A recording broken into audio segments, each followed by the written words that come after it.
Well, this is week 4. Let's see, we have 7 sessions, so we are through the halfway point here of the workshop series Design Thinking for Leaders, and this is week 4, Ideate. So I'm ready to dig in when you guys are. But as always, we got to start with a recap. And I believe Demetri and Paul were here last time, so you guys are going to have to fill in the gaps here as we recap week 3, which was the define stage. So how did we expand our how might we statement last week in the define stage? Well, I've got to get out. I was there right at the very end of the last session. So Oh, well, that's a cop-out. Come on, you know this well enough. You added a lot to the conversation to be sliding in at the end, but anyway. Demetri, do you recall how did we expand upon the how might we statement last week? All right, guys, y'all are I testing. had a lot of things this week, and working on this particular project, that's why I want the students to actually come in. They can equally remember some of those things. Okay. Are we going to test them here this morning or this afternoon? Let's see. We just have Daniela only. Daniela, did you watch the Define replay? No, Mom, I couldn't watch it. Okay. All right. Well, let me jump in and help you guys out. Last week, we expanded the how might we statement that we came up with from our vision in week 1, and we added the problem. So it sounded something like with the Starbucks vision statement, how might we achieve our vision, 1 cup, 1 conversation, in encouraging human connection, I think was the gist of their vision. Solve the problem of, and then insert your problem. So it added the vision statement and the problem together, because we always want to be bringing our teams back to the conversation of, okay, this is our vision, this is our problem. How might we, knowing those 2 things, begin to create solutions? So there were 4 must-haves in the define phase. Does anyone recall what those 4 were? Because those are going to play a key role in the ideate phase as well. As you recall, the define phase was all about building that fence around the playground of creativity in our organization. So who can name any of the 4 must-haves? And they were pretty intricate, but I kind of categorized them in 4 categories. I had it in my note. Okay. And, I just traveled. I traveled today.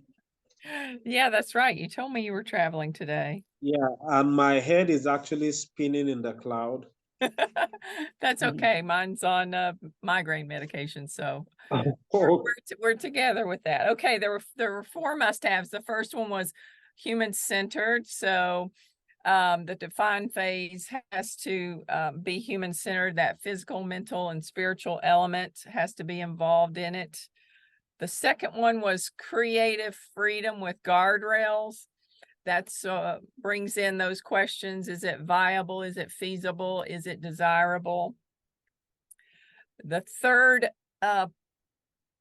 must-have, if you will, is the connectedness. Remember, when we can connect our problem to as many areas of the vision and organization as possible, then we create a web that kind of supports and strengthens our ability to solve the problem as well as achieve the vision. And so it was connecting to things like our vision, obviously, human-centered, obviously, but our employees, their talents, our customers, our business partners, all those things within an organization. When our solutions begin to connect as many of those together as possible, then we begin to strengthen and kind of support our efforts to deliver a solution that's going to really stick and be beneficial and meet the needs of our employees and thus often our customers as well. And the last one of the must-haves was it must be manageable. When we were accomplishing problem solutions with our employees, we have to take into consideration that it is manageable for them. They already obviously have a full-time job working for us, in many instances more than a full-time job. So how do we make sure that in tackling this problem that's kind of standing in the way of us getting to our vision, how can we make it more manageable for them? So those were the 4 must-haves. And so would anyone like to tie that all together with why those are important and what that fence around the playground of creativity brings to the phase we're going to be talking about today, Ideate? I got a point of view on that. Okay. And but I've also got a question before we get there. So so when you talk about connectedness, would that be often what we might think of as, or part of it would be stakeholder alignment? Is that? Oh, yes, do you think that absolutely. is part of connectedness? Okay, all right. And yeah, so in terms of why it's important, is, I mean, one of the key aspects of innovation period is that innovation without constraints is often really, well, it's often really difficult to do, and and constraints of any sort can be really helpful. And so by putting those guardrails around the pen, as it were, you're getting to a point where you've got like a playground within which you can innovate productively. What we found, even Sue, like we do a innovation workshop at Billion Minds, and one of the things that we do, even as like sort of play activities that people do, is we'll put artificial constraints on it. We'll be like, okay, this thing has to be delivered for $50 or less, or this thing you have to be able to pitch this thing inside 60 seconds or less, or something on those lines. And it's amazing how much more focused and better the ideas become by virtue of artificial constraints. But what you're doing here is you're putting like practical constraints around it in order to allow the ideation piece to be much more effective. Yeah, such a good point. Constraints are really the key to making creativity work. And if you think about your own innovation projects that may have failed, or projects that you've heard about that failed, often what happens is a leader will send their team off to innovate, to solve a problem, and then they'll be all excited and headed towards the solution, and the rug gets pulled out from under them. The project gets stopped, or it gets side railed, or something more important picks up. And oftentimes, if we can think about these must-haves, more likely than not, one or more of them will have been violated or not put in place in the beginning. And so that's demoralizing for the employees. It is demotivating for them, not to mention frustrating, and a whole list of issues. But if we can begin to not only just define the problem, define it as it relates to our vision, but also define it as it relates to the boundaries we want to work within, we can really set ourselves and the teams that we're working with up for success. So great recap. Thanks so much for your additions, and let's dive right into ideation. And I want to start with 3 reasons ideation fails. I think they're the top 3. If you disagree, certainly let's talk through that, because I, as always, think you guys have a lot to add to the wisdom. But one is ego. And when ego gets involved, these are signs that you are vulnerable to that. Now, let me just give you 5 signs that ego is in the room that might be helpful to you guys. And the first one is us versus them. From the individual to teams to interdepartmental situations, if there is this competition, this us versus them in the conversation, in the decisions, even in the strategy, ego is in the room and you're setting yourself up for failure. Another one is blame and shame. Not necessarily your psychologically safe environments, but they do happen. When mistakes are made, there's search for a person to blame or shame in the process rather than seek the lessons that move them towards success. That's another sign that ego's in the room. The third one is values hierarchy. It's more important to get the right leader in the room than the right people in the room. You've probably run into this where, we got to have the CEO or the head of this or the head of that. They must be there because they have so much to offer. And that may be true, but are they in direct connection to the problem you're trying to solve? Oftentimes, leaders and teams will be more concerned about the leader they want to impress than the people that actually can provide the solution and do the work that needs to be done to overcome the problem. And then the fourth one is misplaced judgments. Leaders are quick to judge their people as the obstacles and not the obstacles themselves. So success becomes elusive. When people become the problem and not the solution to the problem, that's another sign that ego's in the room and that you're headed for failure. And the last one is pretty easy to recognize: negative and reactive emotions, criticisms, comparison, jealousy, creating high-pressured situations to cause action out of fear. Ego is, if you haven't studied ego, it's rooted in fear. So anything that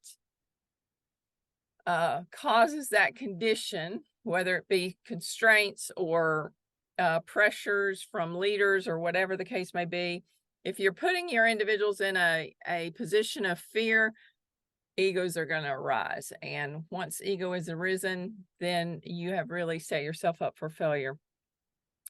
And another negative emotion or reaction could be attacks on others to avoid responsibility. So that good old friend projection, when you begin to put your emotions on someone else and say it's their fault.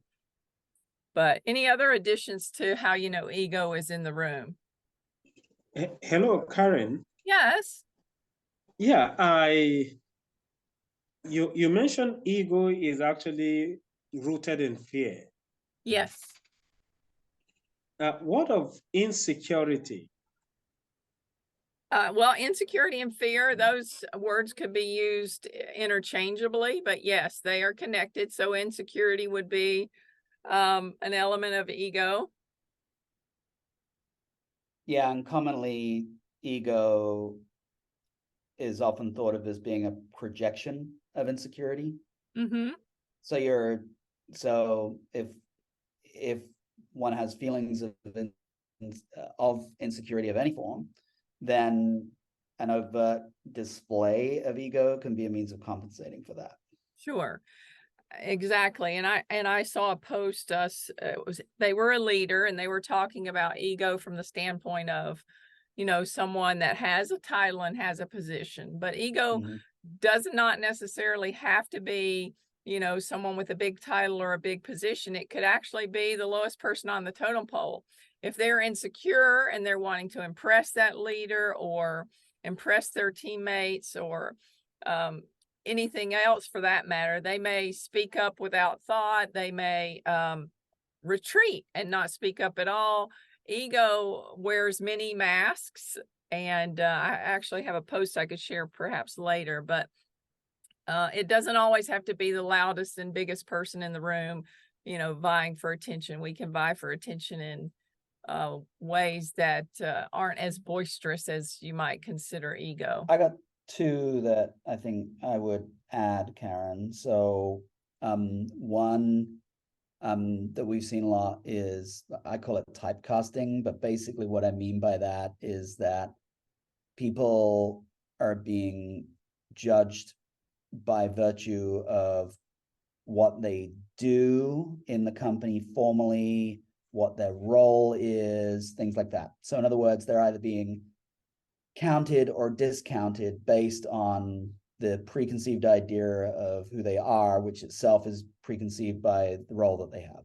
So in Yeah. other words, let's say you're doing some form of brainstorming around AI, and you've got somebody in the room who doesn't have AI in their title, then they're typecast as being the people that wouldn't know anything about that, right? Even though they have a point of view. And so that's almost that becomes almost like an exclusionary behavior, and it becomes exclusionary in a couple of ways, because it could be excluding directly, or it could be like ultra including, so that the only voices that will even start to speak up are the ones that kind of have the official title.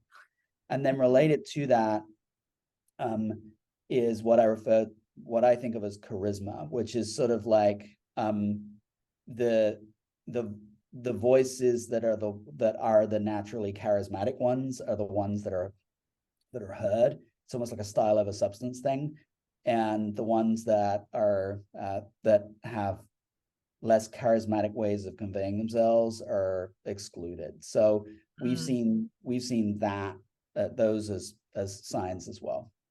Yeah, I agree. And I think as we talk through the next slides, that'll come up again, Paul. So I think you'll have more to add to the conversation when we get to that. But yes, ego is very non-inclusive, I guess is the word, or not inclusive. And when you see that happening, then you know ego is in the room. The second reason ideation fails is that it's not wanted. You know, one of the things that I disagree with design sprints and some of the other methods of design thinking is they exclude phase 1 and phase 2 and they go straight to ideation. And then they wonder, you know, why doesn't the customer love this? Well, you never ask them, but same thing with our employees. You see this in change management all the time. I believe the statistics are actually pretty similar between external innovation for customers and internal change for employees. Both fail at a rate of about 75%, I believe. And the reason for that is because you start making these changes or creating these products that people don't want. And so what do people do when they don't want something? They find a way not to accept it. And that is what happens internally and externally. So I think if we're doing the empathy phase and we're doing it effectively and not skipping it all together, then we'll find that our ideation brings much greater success. And the last one is pull the plug, which we alluded to just a minute ago in the recap of the define phase. But when we fail to have the fence around the playground and creativity, leaders often end up pulling the plug on projects. And so, you know, it's hard to succeed at something that doesn't even finish. So those are the top 3 reasons ideation fail. Any others that you guys have seen happen on the regular or that you think are worthy of note here? Yeah, I have this. Though in the book, The 10 Phases of Innovation, there's this, the devil's advocate. One of the phases of innovation is the devil's advocate, and it's written by one of the founders of the brother, as you think, David Kelly, wrote the book. So and explain that a little bit, Demichi, for those that may have not read the book. Yeah, the devil's advocate is actually someone that tries to look at why it will fail. He plays like the devil. You get me, advocating why this particular ideation will not fail. So I had to mention this to someone, that once you are ideating, that don't criticize. Don't criticize the idea, because the moment you criticize the idea, most times you find out that the person shuts up. Yeah. And the person will not come up with any other idea. So most times when somebody comes up with an idea, even if you see that it won't work, one of the best way to do it is to try to see how you can actually add to it or also multiply that particular idea. Yeah. rather than just criticize the idea. So criticizing ideas can also be one of the reasons why ideation fails. Yeah. And I think that ties pretty closely to ego. Part of the reason someone criticizes something is so that they can elevate themselves, which is obviously an aspect of ego. And remember too, in the ideation phase, we're not getting into the how this solution's going to work and how it is going to take place. This is all about the ideas and is it a valid solution to carry into the prototyping. Now, different in ideation as a team leader versus ideation in an innovation. You know, you may come up with, say, you got a team of 5 people. You may come up with 5 ideas that you can work on all 5, where in the traditional innovation department, you know, they may stick to one solution and carry that forward. You have the flexibility because you're not creating a product or a service here.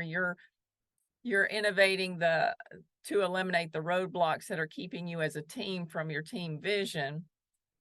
So you may have multiple ideas from the ideate stage that go into prototyping and testing.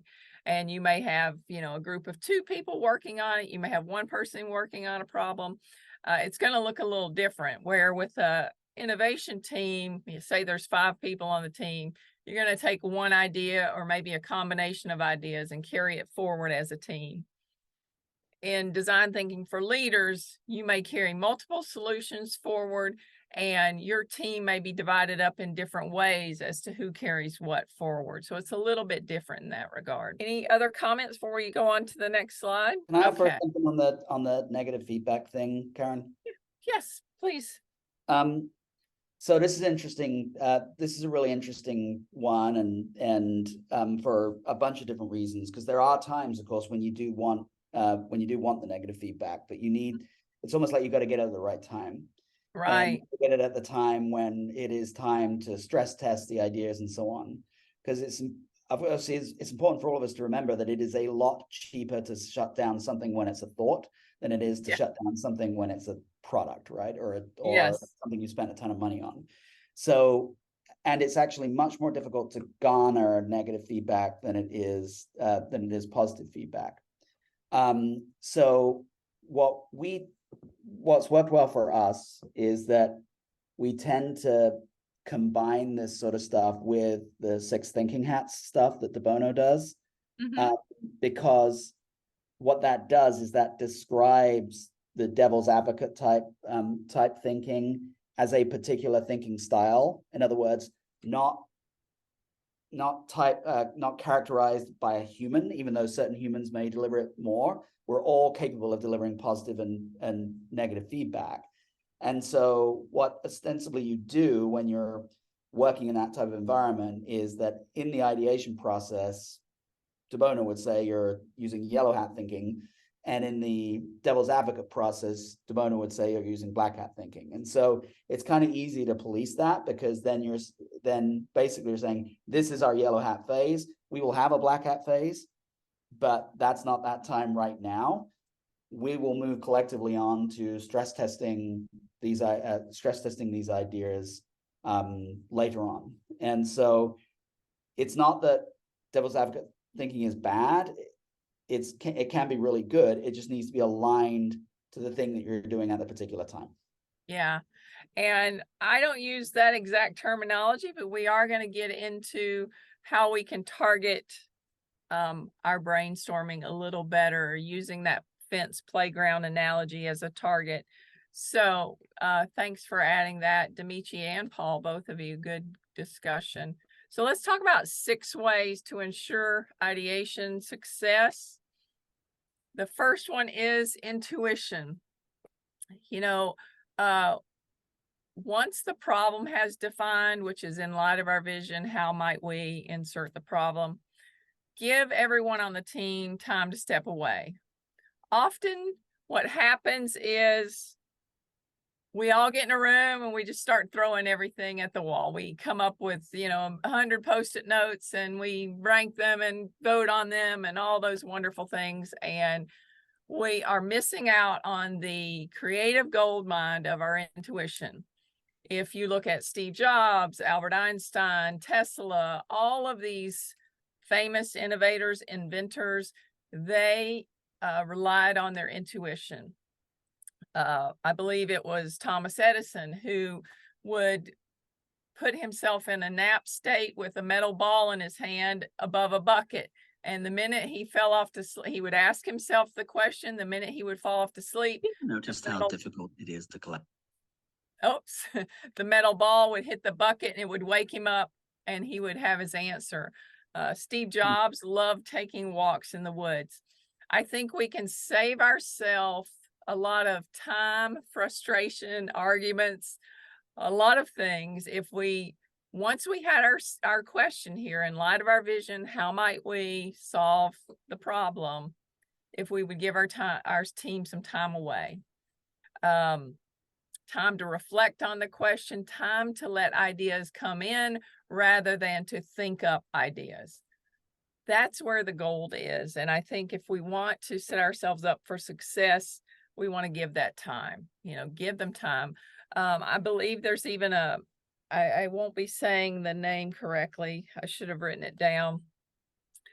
But there's even a dream technique where you would write the question down before you go to bed at night and you wake up in the morning with the answer. So, once you have this clear question, in light of our vision, how might we, let that brew in your mind and in your team's mind, and then see what comes back. Instead of 100 ideas, you got to fight over to find out which one's the good one. Perhaps you only have 6 ideas. You have 6 people on your team, 6 ideas that came to them through their intuition. And so it can really fine tune how you go about coming up with your ideas. The second one I called, I don't know if you guys saw my post this week, but I call it the dunk tank versus the spaghetti. Once your intuition has brought each individual on your team a unique idea, take the idea through a very targeted approach to approval. So kind of like the hat thinking you were talking about, we take it through that fence that we built. Does this idea align with our vision? Is this idea human-centered? Is it viable, feasible, and desirable? So this can be that time where you don't have to play devil's advocate. You can ask these questions of the idea, and it's not a matter of arguing because it's clear. Yes, it aligns with the vision. No, it doesn't. Or can we tweak it so that it does align with the vision and so forth? Now, all of these are not necessarily going to be known right off the beginning. At the beginning, but you can begin to speculate on them, and it brings these things back to top of mind so that as you move forward, if something comes up, you'll remember, oh, wait a minute, this is no longer feasible. Let's put a stop here. And so anyway, avoid the spaghetti approach because it sets up for the ego, because it relies on logic to generate ideas. And so logic is very linear, and linear is generally not a human-centered approach, because as humans, we're not linear. Our technology is, and perhaps the most efficient thing is, but experiences aren't necessarily efficient, right? So any thoughts on this piece? I'm good. I'll let it pass. So that's what I call the dunk tank versus spaghetti, because it's very targeted in its approach. Once we have those ideas that have come to us, rather than thinking them up, then we can begin to much faster, even though maybe we took a few days off to let intuition bring us the ideas, we can get much faster to, we have 6 ideas instead of 50, and are they going to get through these questions to make sure that the idea equals the solution before we move on to the prototyping phase? Last one, as a leader, you have a tremendous opportunity to eliminate ego, to eliminate it every turn, to find ways to avoid debate and to encourage ways to collaborate. Couple of ideas, and I think maybe each of you will also have some ideas, but there are tools like Mural and others that you can hide who the authors of the ideas are, so that there's none of that prejudgment, as Paul mentioned earlier. You know, because their title doesn't have AI in it, they shouldn't be giving us an idea. That this would eliminate that sort of thing. Another thought is to take a break and to let competing authors seek a combined solution. So if you have, you know, two members on your team and they are seem to be competing with one another or arguing that their idea is better than the other, then put them together in a room and ask them to find a way to combine their two ideas and how those two ideas can work together rather than against one another. You can also turn the tables rather than, you know, if you have two people that are competing with their ideas, turn the tables on them. No longer can they advocate for their idea. They have to advocate for the other person's idea. And they have to come, the only thing that they can share for their own idea is why it wouldn't work. So kind of turn the tables on them. Any other ideas of how we can eliminate ego in the room? Well, I think you've highlighted something really interesting there when you were talking about anonymizing. I think a lot of people tend to think that this type of activity is an activity that can only be done in a really traditional way with a bunch of people that are standing in physically in front of a whiteboard. There was some work, I'll try and find it, but there was some work that was done by Gleb Sapersky on this, and they were looking at asynchronous ways of doing ideation and innovation. And what they basically found was that as long as it's done in a fairly structured way, you can actually yield as good or better results if you're doing some of this stuff asynchronously.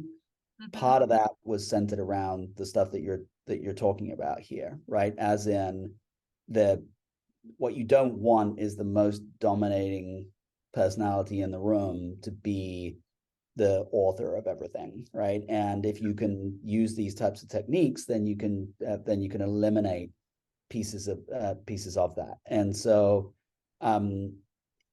I think it really does highlight how, like the how becomes really interesting. Like, are you physically in a room? Are you separate? Is it synchronous? Is it asynchronous?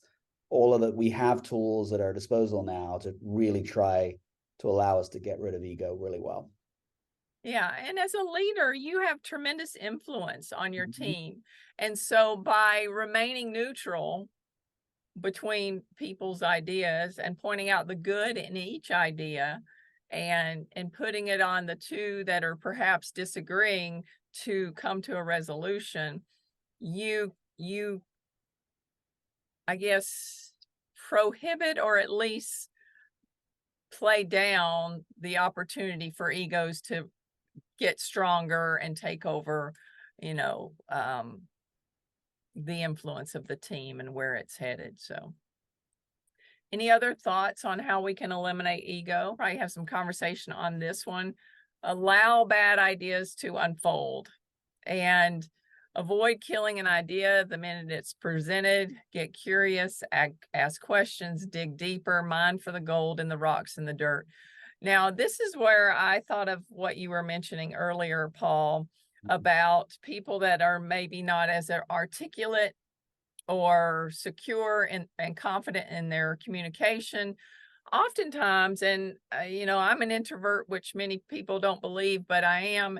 And so early in my career, I was not very effective at communicating my ideas. I would have all these thoughts and ideas in my head, but getting them out my mouth, they never seemed to come out correctly. And actually, writing has done a tremendous service to me as far as putting my thoughts in a understandable and cohesive and coherent way of presenting it. That could very well be the problem with a bad idea. It could be just that they are not effective communicators yet. And so by avoiding the inclination to kill the idea or to say it's a bad idea, instead getting curious, asking questions, digging deeper, looking for the gold, you give your employees the opportunity to, you know, become more articulate in how they explain themselves, explain their ideas, and really kind of, you know, put something out there. There very well could be something in that idea that can be carried forward, or once you have an understanding, realize that there is good in this idea. So the A in the ideate is allowing bad ideas. Any other comments about this, especially you, Paul, since you mentioned that a few slides back about people not being able to share effectively? Yeah, I do have a couple of ideas, because one is it's related to ego, I think, and it's related to the other thing we were talking about, typecasting, right? So there's the question as to what even the bad idea is. I know that, you know, I've certainly been in ideation sessions where you walk into the session, because none of us are perfect, with a bias as to like which people come up with good ideas and which people come up with bad ideas. So the first question is almost like a, well, you know, just because, you know, Bobby came up with the idea doesn't make it bad. Right. Your bias might suggest to you that you assume that it is, or you think that it is, even if you're aware of that. So half of it is being like consciously trying to separate out and suspend judgment as to whether something even is a bad idea, no matter who it came from, no matter how it's articulated. Is it even a bad idea? Yeah. And then the other thing I would add, not to bang on too much about six hats, but there's what they call green hat thinking in six hats as well, which is designed to be kind of like lateral thinking and very, you know, and very innovative new thinking. And there are wild techniques within that people suggest. So for example, there's one technique in there where you take a set of 100 words, and you randomly pick 100 words, and your idea has to include that word. So let's say you pick apple, right? Your idea has to include and I'm talking about not the company, but the fruit, right? Your idea has to involve a fruit, the apple fruit. And it could be like, okay, we're going to give everybody that comes into the office, we're going to give them fruit on a Monday, or something like that. Just what would appear to be inherently, intrinsically stupid ideas. Mm-hmm. What I've seen to be so fascinating about that is that on many occasions, that exercise leads to, it might be 1 degree of separation or 2 degrees of separation, but it leads to ultimately what ends up being a brilliant idea, in part by consciously celebrating this concept of bad ideas, and then in part by doing the yes and thing that we were talking about earlier on. So it's, to me, I think it's like, if you can, kind of creating a culture whereby there are just ideas, Mm-hmm. period. Yeah. And some of those ideas may end up being targeted to a solution, and some of them may not. But there are just ideas, period, is a great mental model to use, especially when it's combined with the type of constraints that you're talking about. Yeah, I love that. And what stuck out to me and what you said there was the word judgment. Mm-hmm. Judgment is, if you back up a few slides, is a key indicator of ego. Whenever Mm-hmm. judgment comes up, you're in your ego. So, and judgment, we all have them. This is good, this is bad. But when we have that judgment, automatically we are excluding based on our own perspectives, experiences, some that may very well be good. So I agree. If we can begin to think of, they're all ideas, some may go forward, some may not. We're going to base it on our targeted approach, not necessarily because I think Bobby gives bad ideas, but this particular idea that Bobby gave made it through all the target hurdles. So we're going to carry it forward, kind of thing. So good additions. Thank you so much, Paul. Demichi, anyone else want to add to this? Yeah, I have two particular experiences when it comes to allowing bad idea. One is with strategic coach Dan Sullivan. Now, whatever idea comes up, there is this particular rule. Look for the good in that particular idea. Sure. Yeah. You always look for the good, no matter how it sounds. Just look for the good so that every other person will actually be searching for gold in a bad idea. I like it. Now, And yeah, you know, that actually is coming up. We mentioned it when I talked about putting two people that are disagreeing in a room and have them combine what's good in their ideas to work into one. We're saying it here, look for the good. And actually, we're going to hit it again one more time. So I think that's something that we've all reiterated here. There is good aspects and things that can be utilized in every idea. And exactly. if we can set aside our negative bias and look for the good, then we can find a winning solution. All right, I think we're on 5. Tap into the innate talents. Each personality type brings a different facet to the ideate phase. Accepting and embracing the strengths of each personality will cultivate your ideation sessions to greater success. Now, I am a fan of the Enneagram, and the reason I like the Enneagram is that it is one, I believe it's the oldest personality typing assessment there is. I think it dates back to the Greek philosophers or somewhere back in there. But second, it also is the only one that I've found that addresses the whole human, not just the physical, not just the mental and how that person thinks, but also the spiritual, what their heart's desires are, their greatest fears, so many things. So it addresses all 3 dimensions of the human. But this is very key because, you know, when it comes to idea generation, yes, there are probably going to be 1 to 2 to maybe even 3 that are really good at generating creative ideas because it's in their personality strength.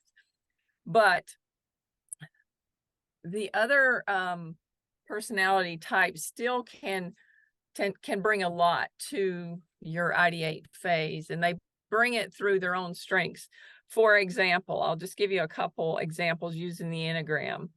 The Enneagram 1, they're known for their strong sense of duty and responsibility. They have a strong sense of right and wrong. So these may be the people that intuitively right off the bat say this isn't going to work, right? But instead of shutting them down, what you want to do is help direct them. What are those parameters? Why isn't it going to work? Is it not aligning with our vision? Is it, not human-centered? Have them walk through those boundaries that we've set to find out, what's the holdup, and can they, being that type of personality, find the way that it is workable or can move forward. So their manner of creativity is going to be a little different than, say, a 7, which is very innovative, or a 4. 4 is the most creative of all the Enneagrams. They're very expressive, very artistic. Matter of fact, this guy in this gold suit is more than likely an Enneagram 4, just because you can almost tell Enneagram 4s just because of the way they dress and the way they act. They're usually very, very expressive in their way of doing things. But another example would be Enneagram type 2. They are very empathetic and they connect very relationally. So they would be a great person to get involved in, say you have a good idea, but it's not human-centered at the moment. It doesn't tap into all 3 dimensions of the human that we want to tap into. A number 2 can bring in ideas of how can we make an idea more human-centered, or the connectedness piece. They would bring in ideas of how we can make this idea more connected to different aspects of our organization. So if you understand the personalities and how they work, then you can begin to tap into each of those to add to the creativity. It's not just the one that has great ideas. You're going to have that. But it's all those other aspects that can really elevate even the best idea in the room, if that makes sense.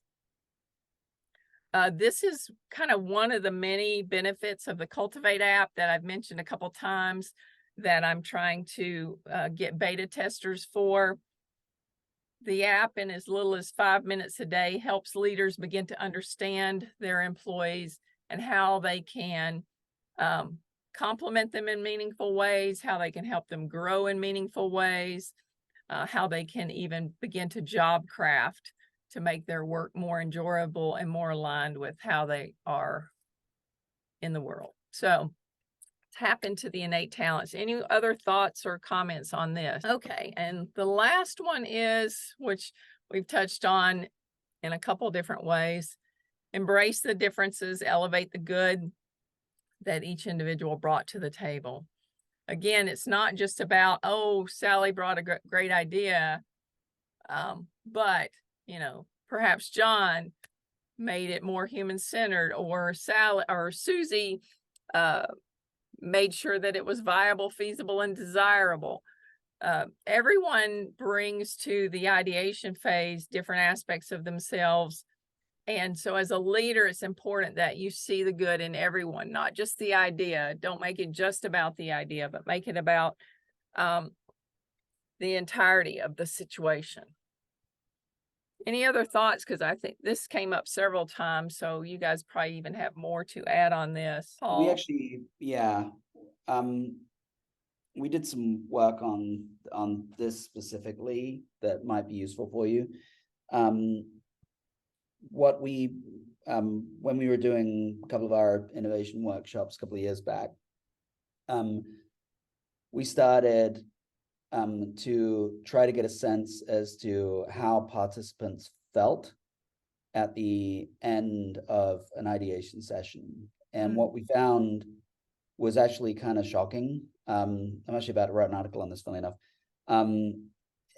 What we found is that if you had in general, if you had a group of, let's say, 6 to 10 people that were involved in an ideation session where the participant, where it was not being run in a very, very thoughtful way, but it was just like, you know, what was considered to be an exciting brainstorming session, then typically the people that led the session and the people that participated actively in the session felt energized, excited, you know, and it was a really, really positive, had a really positive impact.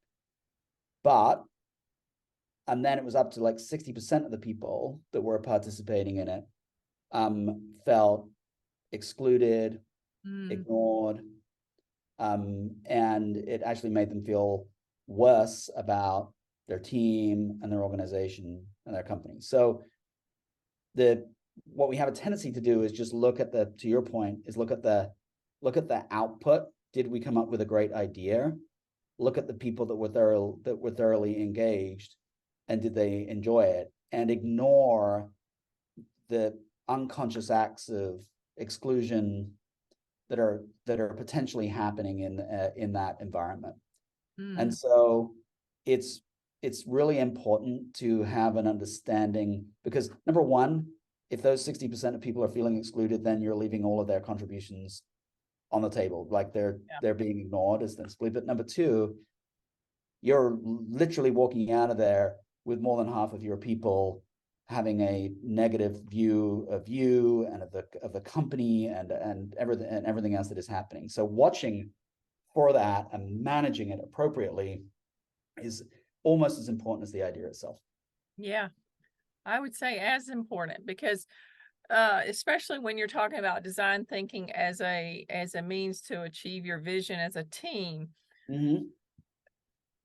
because you have to walk out of this room of ideation with everyone engaged and ready to go and tackle this problem.